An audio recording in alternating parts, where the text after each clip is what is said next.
Hello, you wonderful people, and welcome to another episode of Super-Fanta-Fi. This being a show where we talk about TV shows of the supernatural, fantasy, and/or science fictional genre. For today's episode, I'm going to talk about the latest episode of The 100. Another great episode. A lot of interesting things went down in this episode. So obviously, the group is trying to plan about, okay, so how do we handle this whole Clark situation? Which I am surprised they brought Maddie in on it, but I guess it's like, it makes sense. Maddie needs to know. I thought like things would transpire a little differently because they probably wouldn't want to tell Maddie until they made it an actual thing of bringing her back. But it's like, no, Maddie's a part of the whole conversation, and her part to play in all this is way different than everyone else's in the sense that she's like, okay, they're like, okay, so how are we going to get Clark? We basically take Josephine, try and get her out of Clark's body, because obviously they're also on a time limit and stuff like that. Granted, at the time they didn't know that, but Maddie's like, why even waste that time? Why don't we just kill a few primes while they're distracted? They'll think it's the children of Gabriel, then we go in, kill the rest of them, and boom, we run Sanctum and stuff like that.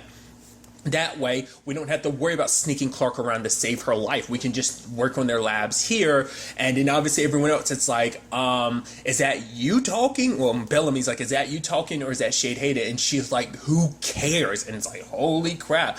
Maddie would never jump to some conclusion like that, something like that. I mean, to be fair, she's driven by revenge. And obviously Shade Hater is kind of going more into her dark impulses. It seems like it's more her because Shade Hater is kind of like, he's like weaving that darkness in her, but she's more so accepting it, because the fact is last episode he's like telling her what to do and she's like, shut up, so it's kind of like I think she's kind of getting her position, being like, I'm the one in charge here, fine, I'll listen to what you have to say, but at the end of the day it's my decision. Like I said, she's just driven by anger, plus Shade Hater whispering in her ear doesn't help, so there's that.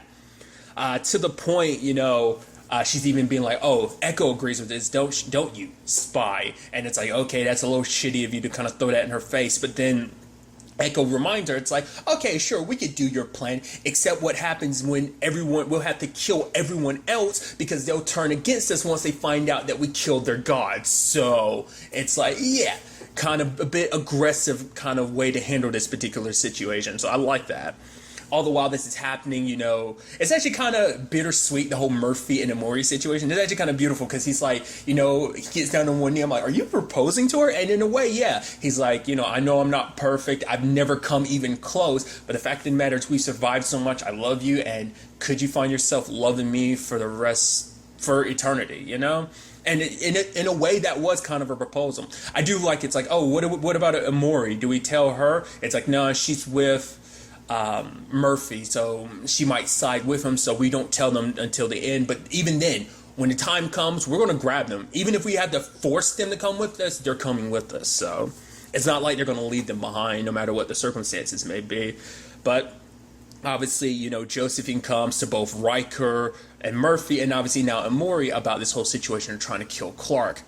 And now, it's this complicated thing because now you can tell that Murphy, yes, he wants his immortality, but he actually feels guilty about it. And Josephine kind of doing a shitty thing because he's like, oh, can Clark see and hear us? And it's like, yeah. The fact of the matter is, she's going to feel so hurt. The fact is, knowing that you betrayed her, and the fact of the matter is you're going to help me kill her. But then Riker's like, no, she's lying. If that were the case, like, she wouldn't even be standing right now if that were the case of, like, Clark being kind of in control or any shape or form. Like, their two consciousness can't coexist like that, so that just kind of shit on her part. But it was just a mess with John, which is weird because let's not forget, she kind of has a thing for John. I guess when she sees John, she kind of sees Gabriel a little bit, potentially. Maybe that's what that whole situation is. But it is kind of interesting because she does take a liking to Anomaly. Like, oh, I approve to John. Like, John's almost looking like I really need your approval amongst anyone, so. But obviously Riker has his own reasons he's reluctant to do this. And it also shows you too, like, Riker's reluctancy to kind of be a part of all this.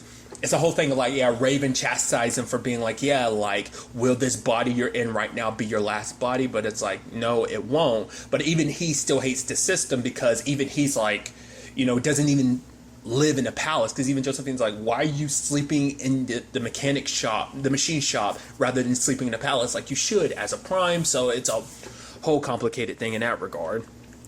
What actually surprised me at the end of it all, I was like, okay, Amori's getting the wristband thing they need. She's obviously lying to the others, being like, yeah, this is for, the radiation shield and stuff like that. And she's walking away, and she saw everybody walking, nearby, talking like everything, because obviously they're trying to pretend like everything's normal, like they don't know about Clark. And she's walking away, and she feels guilty. She's like, they deserve to know, like, this is going down, like, I gotta tell them. And she tells them, and it's like, yo, Amori, because Amori always kind of, she's a little more. It's so interesting because Amori has that side of her that's like Murphy, all about survival. That's what brought them together, but it's grown into more than that. Because even though Murphy, his is still kind of 50-50. Like, a lot of times he'll look out for himself, but when, like I said, the time comes, he always kind of does the right thing. And Maury's, I'd probably put her more 70-30. Like, 30%, like, she more focuses on her survival, but then 70% of, like, she cares about other people and would do the right thing. And I think that kind of won out in this particular case. I feel like it's probably even more so now. It's probably like maybe even 90-10, 2080, because of her spending those 5-6 years in space with them too, especially because that group that's looking at her is, it's that group. So it's like, I mean, it's at least part of them, sadly no Harper or Monty, but still, you get what I'm trying to say, like, but it's just kind of like, this is their group. Clark was obviously very important to them, so they deserve to know, so the fact is that she was, willing to do that speaks volumes, to the point she's willing to help out now too, because it's like, you guys don't have much time. They're trying to erase Clark today and everything. So it's also interesting too to hear like some point of views of like, I love it when the time comes, Josephine is like, oh, and by the way, like, anything happens, you get any ideas, anything happens to me, there's a letter that's going to be sent to my dad, Riker, explaining that you're the one that let Gabriel go a while back, and the fact of the matter is, then my dad will think you're part of the children of Gabriel, so you get in trouble for that, and then John can, kiss his immortality goodbye if things gotta go wrong in this regard too. But sadly, things are already in motion, and Maury already took like the EMP and stuff. They chase her down, and John trying to talk to her. It's like, no, I can talk to her. He's like, come on, like, this is our chance, immortality and everything. Like, I get it, Clark's still alive, but still. But then the others show up, and Josephine, like, she's all hoity-toity, thinking like, oh, like, you guys got this figured out. You don't have a neurosurgeon. Actually, they do. It's Jackson. Oh. Well, the fact of the matter is, like, how are you going to get past the radiation shield? That's what the EMP's for. It's like, we've thought this through, but she still kind of talks about their plan being stupid. And then she ends up taking John hostage. Because at first she's like, you guys, they're like, well, go ahead. Why would we care about that traitor? And she's like, you would like to put out that bravado, but you do care. And that's the thing. No matter what Murphy's done, they still do care. Bellamy does, So it's a situation of, but the thing is, John, once again, coming through in the end, being like, Riker let Gabriel go, so he is still out there. And it's because she's like, oh, Gabriel would be like X amount of years old, so how do you know that he really help, even be alive anymore? But then you have Echo being like, but yeah, even if that is the case, why do you look so afraid then? So there must be some part of her that must know on some level that he's still alive out there. I guess she'd feel it if he was dead. So, or maybe she's worried that what he knows he passed on to someone else is probably another thought she might have, like, because Gabriel was so against this whole situation, so obviously he might not be alive anymore, but still. She slices John's leg, probably hitting it, maybe potentially hitting an artery, like he starts bleeding a lot.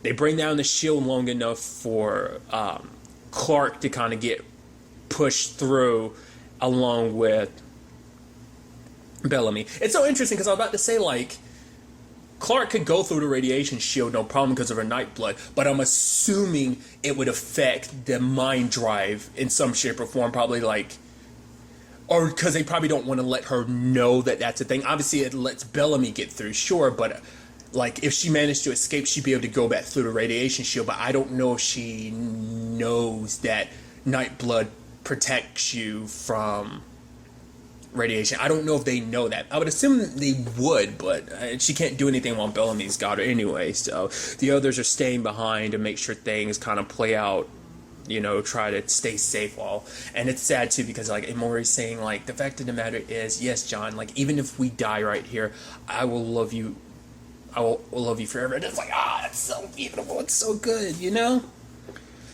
once again, it's like you can understand why, because John, he just scared of dying. Like, he saw hell and he's like, that's where I'm going. But, I don't know, man. It's definitely going to be interesting to see where that story ends up taking us. Because on the other side of things, we're in the woods, with Xavier, Octavia, and Dioza. And it's like, oh, let's go towards the Anomaly and everything. Obviously, it's interesting, too, because the Anomaly apparently has the same kind of, like, hysteria effects as the Red Sun, but it's not even just that. It ends up, like, affecting you on other levels. So things get even weirder when you get close to the Anomaly. But the real twist is when we find out that Xavier is Gabriel, which I was immediately like, really? I thought you were so against the new host thing. But then he explains things later on about his whole situation, that basically someone he looked at kind of like a son, he kind of taught him everything, and when Gabriel finally died, he couldn't let Gabriel go, so he ended up putting Gabriel in the firstborn who had it, and that was Xavier, the body he's in right now. And in a fit of rage, Gabriel ended up killing this person, just because it's like, no, because for him, it's like, I spent my life wanting to dismantle this system that basically I helped create. That's why he wants to, because he feels so much shame about that. That's even why he hid from people being like, oh, I'm actually Gabriel, because it'd be counterintuitive, because he couldn't admit to them, this happened to me. So it must have went down somewhere no one else knew. Because the thing is, no one knew that Gabriel was dead. They just think he abandoned them. And now you kind of understand why now he's the way he is about, like, not wanting to, like, hurt people or anything, like, kill any potential hosts, whereas others were, because that's not what Gabriel is about, because that's what others kept the message of, like, oh, this is what Gabriel would want, to stop the system, to stop the primes at any cost, so even if we have to kill them. But that's not what he wanted. He wanted to find another way with this situation. He doesn't want war, he doesn't want death, he wants to just stop and destroy the system without killing a whole bunch of people, so there's that aspect to it. But, it's also feeling shameful about the fact is that, like, hey, I become it's like I try to destroy the system of false gods, but in turn I ended up becoming a false god again. So like how can I lead this group of people and who believe me and everything that I stand for if I come back looking like a hypocrite, And it's like, even, Octavia being like, you didn't abandon your people, you were just afraid to lead them, which I guess Octavia knows something about, because she had to step up in a time to do some very gnarly things on multiple occasions. Obviously at the end of season 4, like having to take charge and everything and winning the conclave and all that, but also like what she had to do during the dark years, like how they survived. What was it? Was it the dark years or just dark year? Whatever the case may be, like what she had to do during that dark time, that, she had to step up as a leader, not being afraid to lead them in a time like that, So it's interesting the parallels are kind of setting up between them.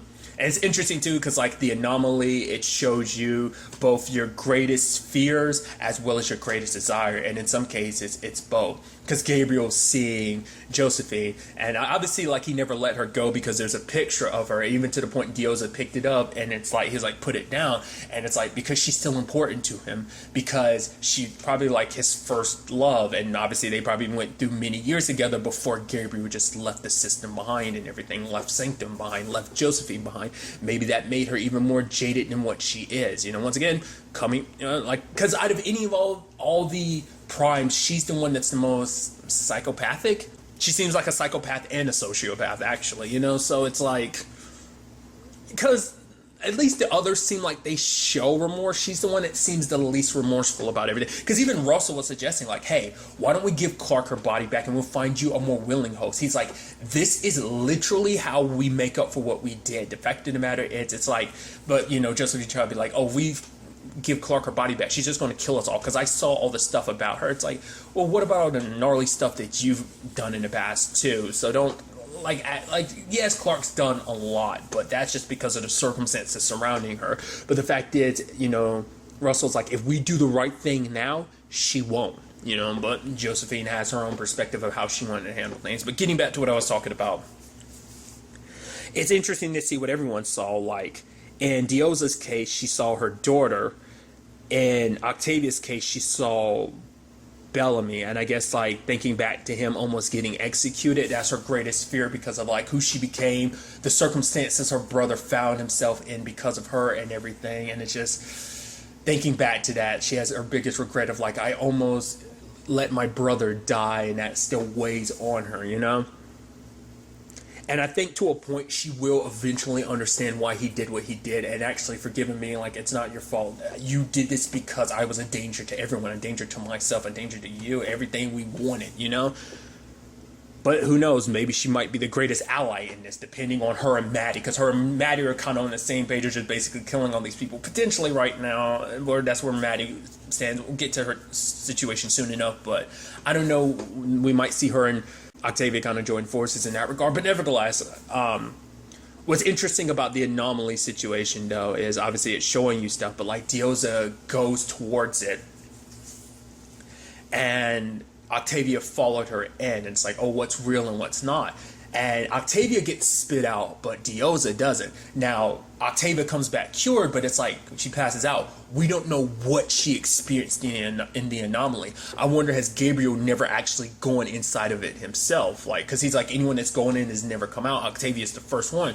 So did Diosa push her out? Like, did she have the strong enough will to get pulled out or pushed out herself, or was it a situation of the Anomaly spit her out? Like, does it have a plan for them all? Like, is it kind of like a conscious thing because it was drawing them in, but maybe Gabriel himself never was able to summon up the courage to go in just because so many went in and never came out?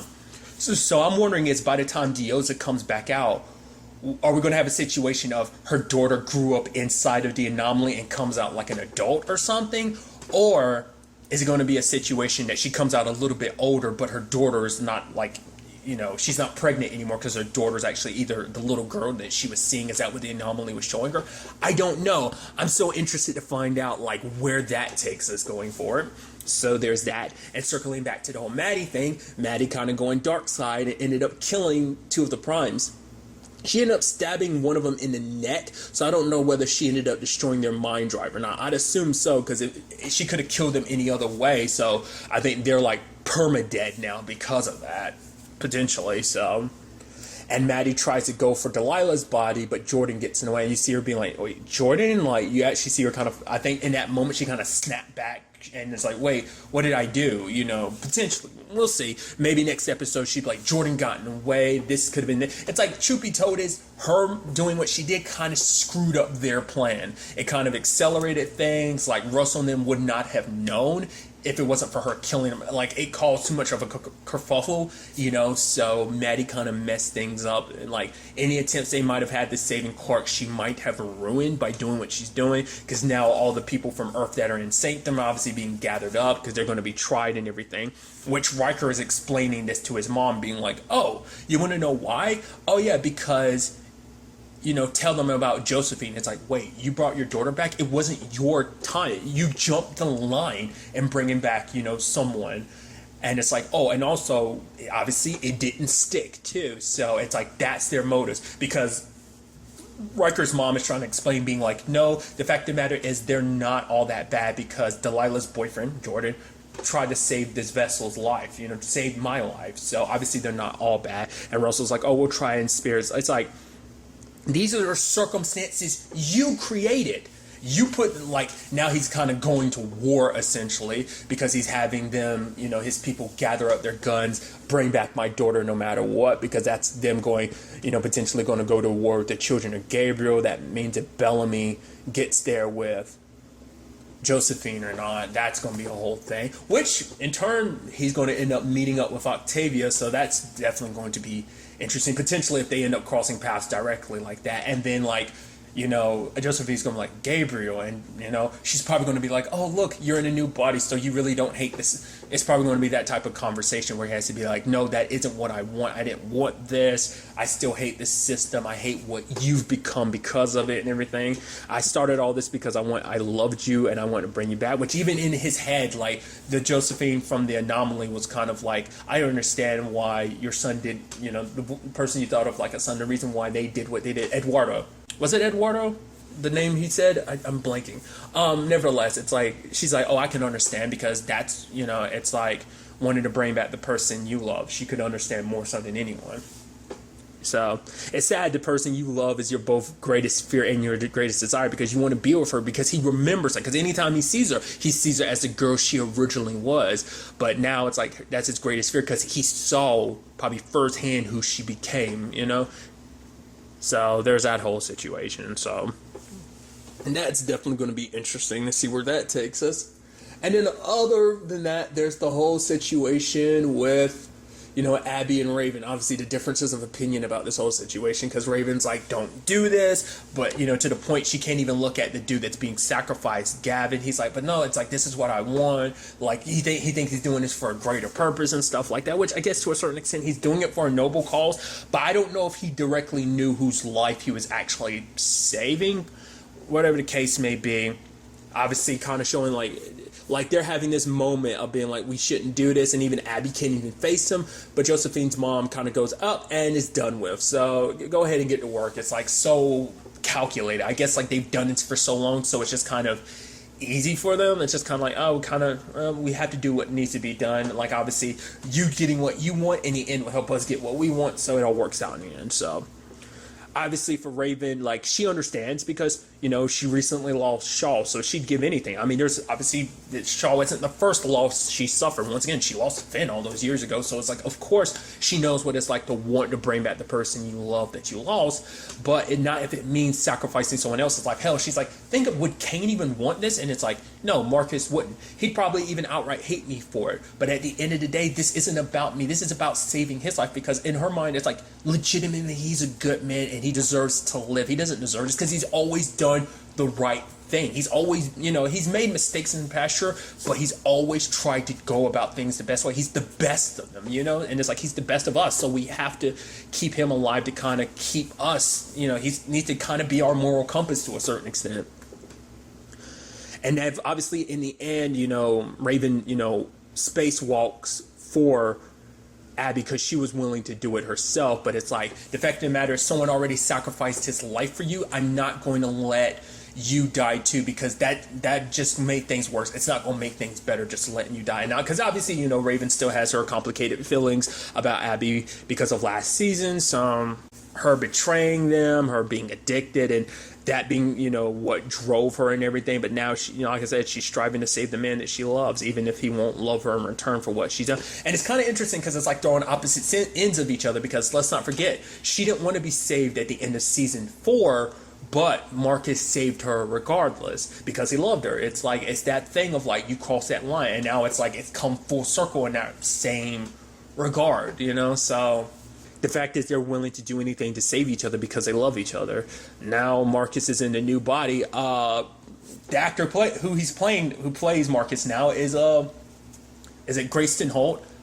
He's the actor from, like, he played Clay in Bitten. I've subsequently seen him kind of pop up in different stuff all over the place, but that's kind of like the thing I best know him for. And so it's kind of weird because it's now like he has to like throw off the blanket and it's like, oh, there's his body. It's like, so technically, this will be the last time we'll potentially see Henry as Marcus, which is, it's so weird to think that, like, oh yeah, that's how you say goodbye to this character in a sense. Like, the character lives on, it's just you portraying that character no longer. It's going to be so weird.